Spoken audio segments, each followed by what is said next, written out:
Kako si odlučio da pratiš studente na biciklu do Strasbura i možeš li nam objasniti zašto su oni i uopšte odlučili na ovakav poduhvat? Njihova namera je bila da evropske institucije u koje smo mi zagledani čekajući neki korak ka tom putu koji je samo deklarativan da mi kao tamo nešto grabimo, to su institucije Evropske unije u Strasburu i u Briselu. Oni su se opredelili za Strasburg, gde je jedno od sedišta Evropske unije i gde je sedište Saveta Evrope, čiji je Srbija članica.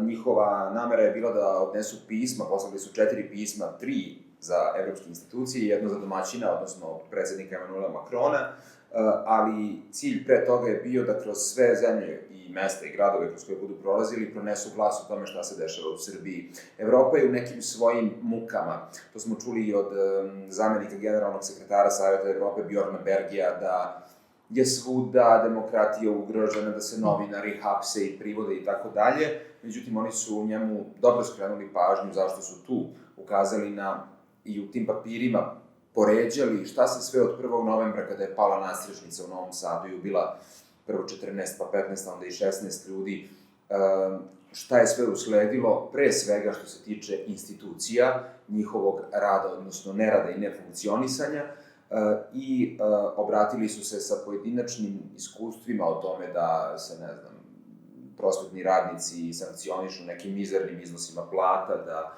se studenti u tabloidima nazivaju talibanima i teroristima, da, ljudi u medijima predstavljaju kako se oni ne voze, nego se voze kombijima, tako da je moj cilj bio to, da u svakom trenutku možemo uživo da se uključimo u program, da vidim da njihovi roditelji znaju gde su oni i da Srbija, koju je to i tekako zanimala, o čemu mi uopšte nismo imali svest.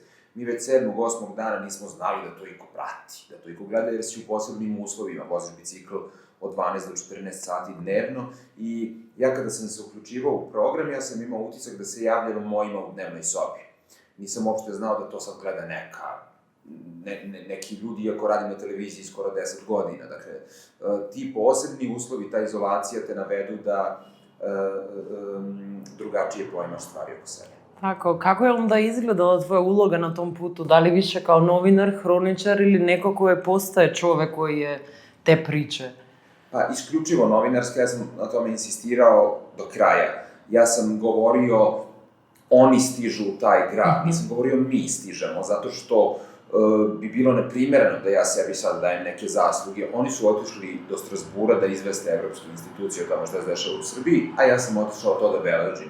Mislim da je to dobar raspored. To ne znači da se mi nismo srodili, da mi nismo srasli, da ni ja nisam imao žuljeve kao što su ih imali oni. Dakle, mi smo delili sve, i nedaće, i tegobe, i radost tokom te vožnje. Ja sam imao tu dozu obaveze više, u smislu da budem u komunikaciji sa Beogradom i sa drugim gradovima. Interesovao se i Zagreb, i Sarajevo, i Slovenija, i vaše kolege su mi pisale, nažalost nisam stigao da namirim sve one koji su želeli da imaju izveštaje, ali moj cilj je bio to, novinarski ispratiti, a to što smo mi postali mnogo dobri drugari, to je već urok službe. A koliko je bilo teško, kad već je to pomenuo, ostati objektivan kad si bukvalno u istim cipelima s tim ljudima? Šta je tu sad poenta? Ja sam već prvog dana napustio klasičnu novinarsku poziciju.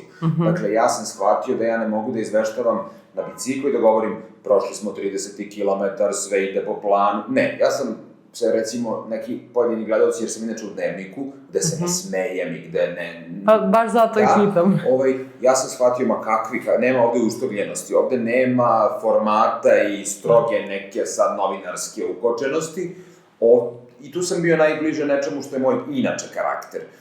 To je da, umem da se našalim i da se nasmejem, na biciklu si svoj ili nikakav, pašćeš ako se previše praviš ozbiljan i pametan i važan. Tako da smo rasteretili formu, ja sam u jednom trenutku pogubio konce, mislio sam da izgovaram rečenice koje su nepravilne, ali je zapravo na kraju sve to bilo u redu, spomenem labuda kog vidim srne, vidim konja, vidim, neku pticu i sve to komentarišem u izveštavanju, jer sam se tako oslobađao upravo toga, te forme i onoga što se očekuje negde od ozbiljnog reporterskog izveštaja. Ne znači da ovi moji nisu bili neozbiljni. Da li se sećaš koji je bio najemotivniji trenutak koji si doživeo tokom tog puta? Pa dobro, lepo emotivan je bio onaj trenutak kada je devojka dočekala svog momka Mladena iz Novog Sada, ona ga je sačekala u Salzburgu da ga iznenadi. To je bilo onako ljubavno, emotivno. Emotivan je bio svaki susret naših studenta sa dijasporom. To su ljudi koji su državljani iz Srbije, koji su otišli pre 5, 6, 10, 12, 15 godina u inostranstvu da žive i njihovi kontakti. Oni su konačno mogli da pipnu svoje junake, svoje heroje koje gledaju na televiziji, na društvenim mrežama. Konačno su mogli sa njima zajedno da održe onih 16 minuta komemorativne tišine koji su bili upriličeni na trgovima i jako su to emotivno podnosili, često su plakali i to je bilo emotivno za učestvovati i gledati to i izveštavati o tome. A zato što si ti urednik i voditelj dnevnika u Nova S, možda ti je bio ovo dobar trenutak da se prisjetiš koliko je važno da jedan novinar bude na terenu, nego da je u kancelariji. Koliko ti je to bilo bitno? Pa moje reportersko iskustvo je skromno. Ja, recimo, prvi dan mog radnog staža je bio u studiju. Bile su to neke audicije i onda sam se ja prijavljivao, odabrali su me i odmah sam vodio dnevnik. Onda sam imao neko reportersko iskustvo od 7-8 meseci na Novoj, kada sam tek prešao u jutarnji program. I uvek mi se dopadalo jer donosi više adrenalina, ali sam ja posle duge pauze, odnosno posle 3 pune godine i više rada u studiju, otišao ponovo na teren gde je meni dosta toga nepoznato. Naročito to izveštavanje po ceo dan, od ujutru do 9, pa do, ne znam, dok ne stigneš u 10 uveče, pa se na svaki sat vremena uključiš. Ali ja sam siguran da je meni tu olakšao bicikl, jer ga ja vozim otkad znam za sebe, uživam u tome, najkomotnije se osjećam na biciklu. Verujem da mi je ta veština pomogla da ovu reportersku uradim kako treba.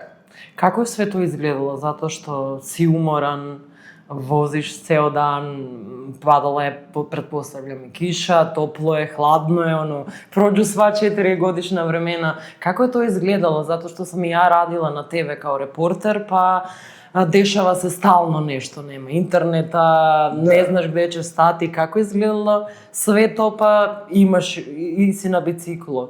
Da ti ispričam sad jednu baš za internet situaciju, ušli smo u Strasbourg, ostalo je 5 km da stignemo do cilja i ja mogu da se javim samo sa Vibera, tu mi treba dobar internet, bar da se slika uspostavi da ne puca, i svi ostajemo bez signala jer smo u nekoj kotlini, nešto, tu je Rajna, pa smo mi u nekom niskom prostoru i svi mi kažu niko od srpskih brojeva nema signal, meni signal presudan da se uključim.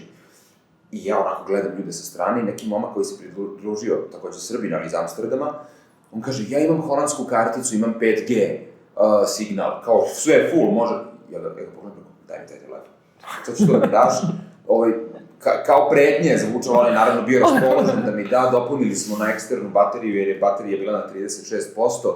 Ja sam tih poslednjih pola sata uključenja uradio sa 5G mrežom, sa odličnom slikom i bio presrećan što smo se eto u toj situaciji našli jedni drugima, to je on meni, tako da bilo je tih iskušenja. Mi smo, recimo, poneli vodootpornu bubicu, jer ako kisne duže, znaš i sama, uređaji mogu da crknu, što bi mi rekli, tako da smo i presudno, profesionalna ekipa koja je iskusna, to su kolege sa N1, ja sam sa Nove, međutim, snimatelji vozač su bili sa N1 i da nije bilo njih, ne bi mi bilo jednostavno da sve to tako izvede.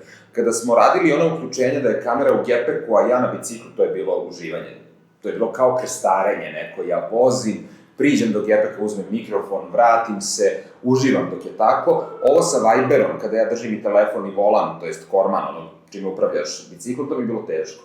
Zato što ti nekad trebaju obe ruke na kočnicama, ja imam samo jednu. Tako da sam se tu namučio, sreće nisam pao ni jednom i nije mi pukla guma ni jednom. Da li ovo znači da možda nije ovo prvi put na ovakvu avanturu, ajmo reći, tvoje i s tvoje strane?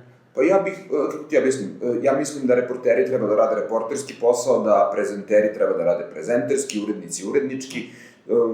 Ja sam za tu striktnu podelu, naravno da sam raspoložen ukoliko bude nešto tog tipa da nam donese autentičan trenutak, ja sam rekao, ako budu išli u Oslo po Nobelovu nagradu za mir, idem s njima. To se sam prijavljam. Ako budu išli biciklima. Logitno je da valjda... Malo su mi pozvali, jedan student mi je rekao ti moraš s nama ako bude Nobel za mir, ja sam rekao ne da moram, nego idem. Nadam se da... Dakle, repriza može biti već tamo. Da. I za kraj, šta bi preporučio mladim novinarima i kolegama, zato što znamo kakva je sada naša profesija i da mnogih mladih ljudi ne žele uopšte da se bave sa novinarstvom. Šta bi im preporučio i na onima koji žele da slede istinu, čak i ako to znači da je moraju pratiti na biciklu? Odvažiti se. Ohrabriti se na nešto, ako ti je na pamet palo, vidi ja bih ovo možda mogao ovako, pa to sigurno može. Naravno, ne kažem da treba rizikovati život ili da sad treba izvoditi neke vratolomije i ne znam. Dakle, spojiti neke svoje veštine, znanja i profesionalne standarde. Kada imaš to trojstvo, ti si na dobrom tragu da napraviš dobru stvar. I šta je meni, recimo, bitno? Nije važan pojedinac, nije važan, a to nam se nameće, influence, nije važno kako će to odjeknuti na društvenim mrežama. Najvažnija je priča. Njihova priča je bila da će 13 dana voziti neki bicikl. Pa kako? Stvarno će učiniti sve da zabeležimo, ne samo kada oni stignu u neki grad, to možemo i telefonom. Daj da mi vidimo njihov napor i njihovu borbu dok vrte te pedale. Tada su najiskreniji, veruj mi, u razgovorima su oni bili fantastični, kako su se otvarali prvog dana manje, a onda kako smo odmicali i kako je umor bio sve jači, bili su, na meni je nevjerovatno da niko u uključenju nije rekao nešto neprimereno. Pazi, ti si umoran, nemaš vremena da kalkulišeš, ali oni vrte i govore divne, pametne rečenice, baš sam ponosan na njih, a drago mi je zbog mene što se ispostavilo da su me moje noge služile onoliko koliko ni sam nisam verovao da ću uspeti da sastavim tih 13 dana. Hvala ti. Hvala tebi.